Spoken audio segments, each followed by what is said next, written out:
Alright, so on today's video we are tearing apart the Civic because we will be replacing the front hub assemblies. We will be also replacing, while we're down there, the lower ball joint and the tie rod ends that are currently loose. We also do have some ABS sensors. You definitely want to buy new ABS sensors when you're replacing the hubs, because the old ABS sensors will most likely not come out.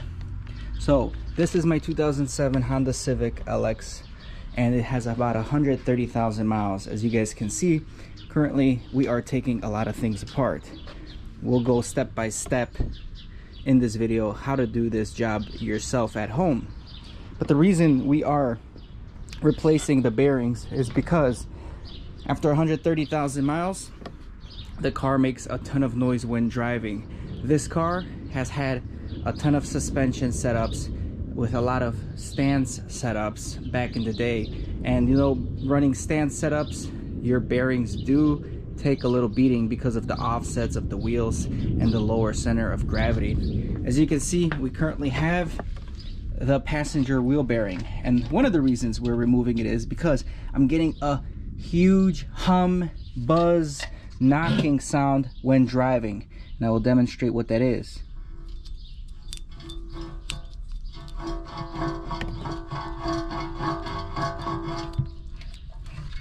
This bearing that spins in here is no good. Wheel bearings should be not making any noise, and this one is just echoing across the whole bearing, and it is no good. So on this video we are replacing the front hub assemblies and also the rear bearings as well. The rear bearings on these 8th gen Civics are plug and play and very easy. The front bearings are quite difficult because you have to press them out. So the easiest solution, the quickest solution for someone that wants to do this job done quickly, is get yourself a knuckle with the new hub and bearing pressed in. As you can see, this is a whole new bearing hub knuckle assembly from Detroit Axle.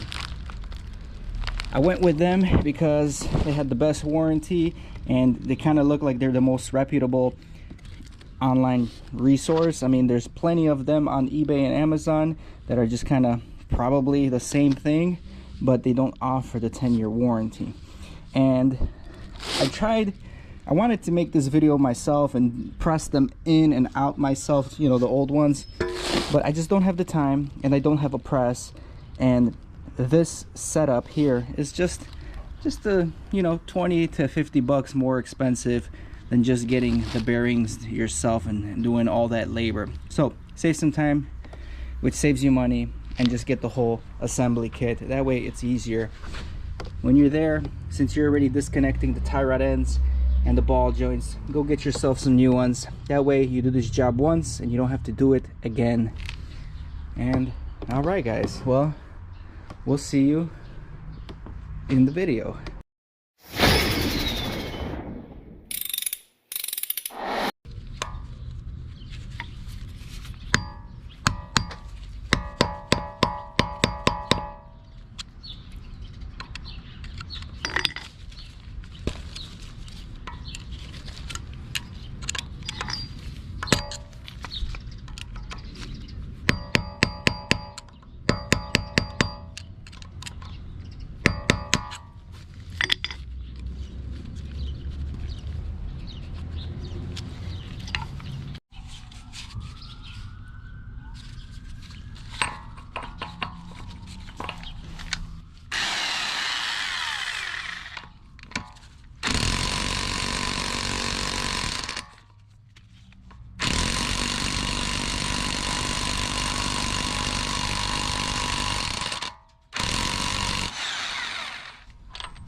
Alright, the first thing we're gonna do is loosen the tie rod end, and I already have loosened this nut right over here with adjustable wrenches.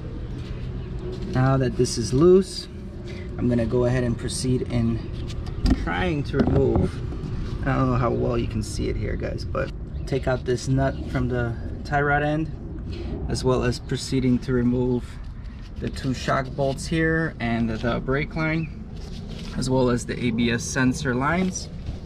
And then we're gonna move underneath, and we have 2 bolts on the bottom for the lower ball joint, or well, three bolts for the lower ball joint. As you can see, doing the axle in the beginning with the wheels on was the easiest step. So this is the quickest way to remove this stuff, guys. So we got a cotter pin we got to remove first.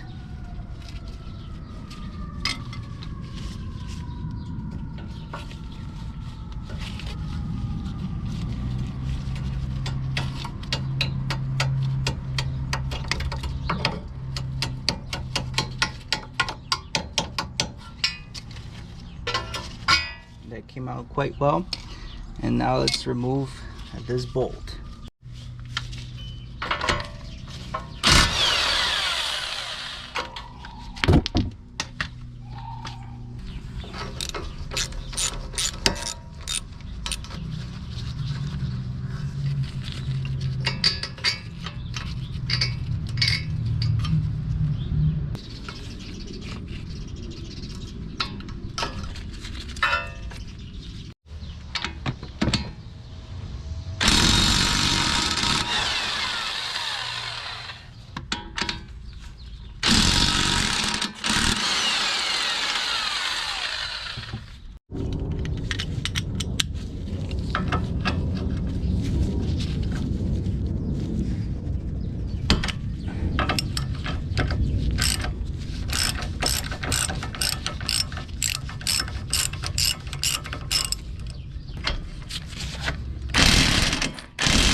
Does not like that.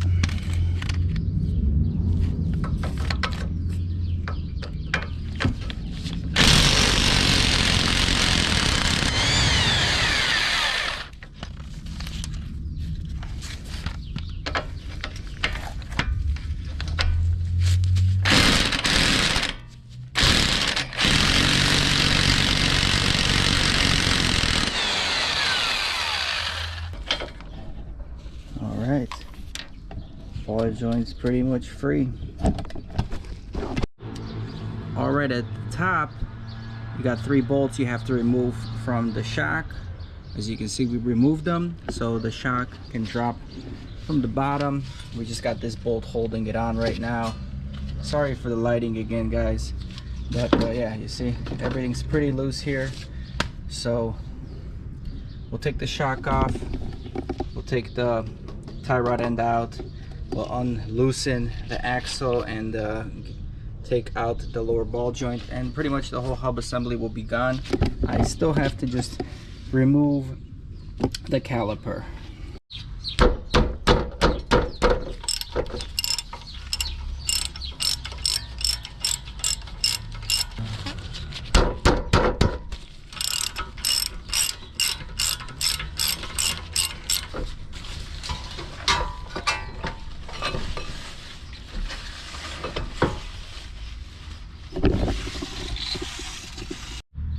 Alright, I got the ball joint separator here. Take the tie rod off.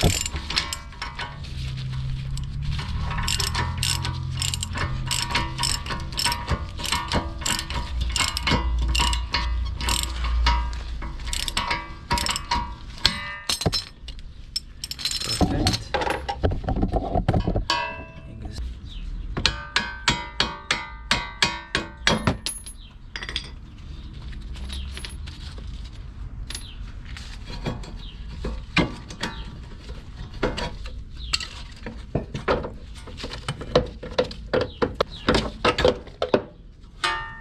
shock's coming off.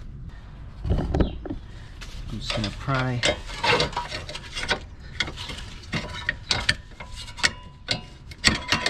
Pry the ball joint out. Just be careful not to pull. Just be careful not to pull the axle too much so it pops out. And there you have your whole hub assembly, ball joint assembly, and the only thing we got to disconnect now is the ABS sensor, which is behind the chassis here by the pulley. So I'm gonna go under there and disconnect it. All right, we got the old one and the brand new one here. Let me show you a comparison.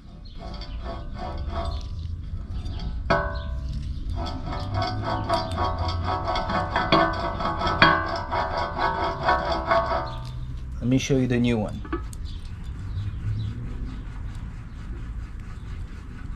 And the old one.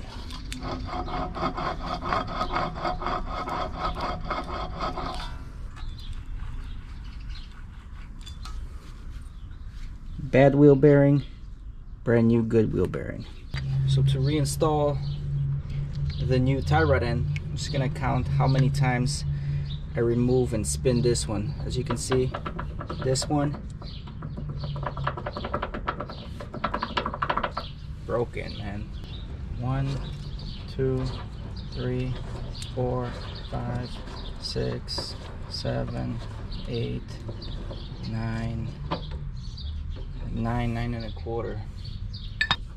1, 2, 3, 4, 5, 6, 7, 8, 9. We'll pretty much leave it somewhere right over here. That's the baseline alignment adjustment. We're still gonna do a string method once we get it closer to being finished. Got the new ball joint. I installed the fitting, greased it up.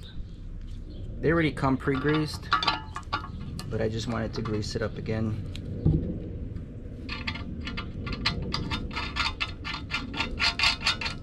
It's easier to install the ball joint on the knuckle assembly first, then after you connect it to the control arm.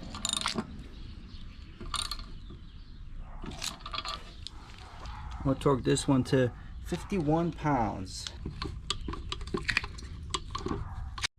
All right, so we got the ball joints in. We torqued it down to about 51, 52 pound-feet. We installed the cotter pin, and then now you see the original ones have this ABS sensor that sticks inside this hole here, and it reads the magnetic ring on the bearing. You see the outside is a magnetic ring, and that's how the ABS works.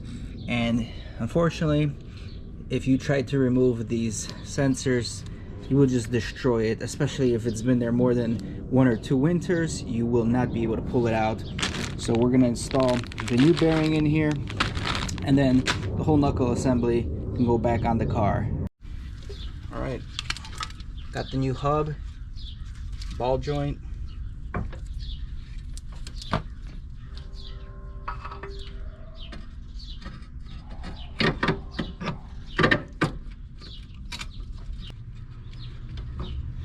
All right, we do have a new nut for the axle that we will be using.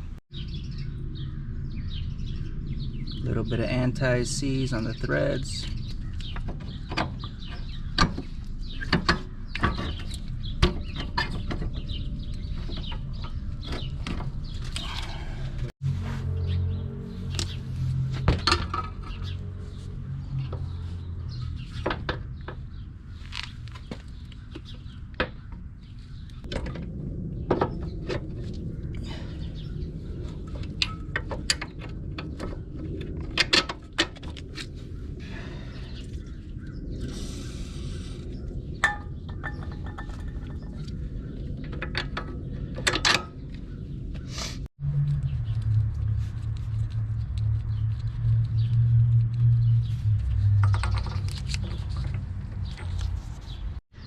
All right, so we got the wheel on. We got the locking lock on. We got a torque wrench. We're gonna torque it to 134 pound-feet of torque.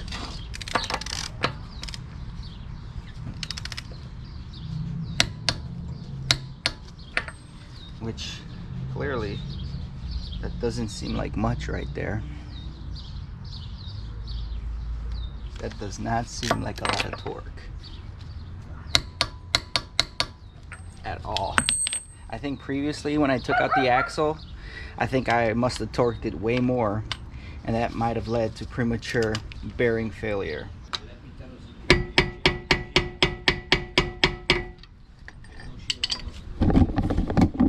There you go. You want to knock that in so the axle nut does not loosen over time.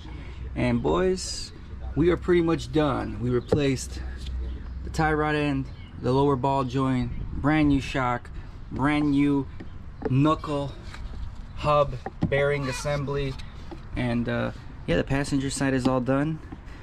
And this car better be driving like new. I ain't here for the money, I ain't here for the fame.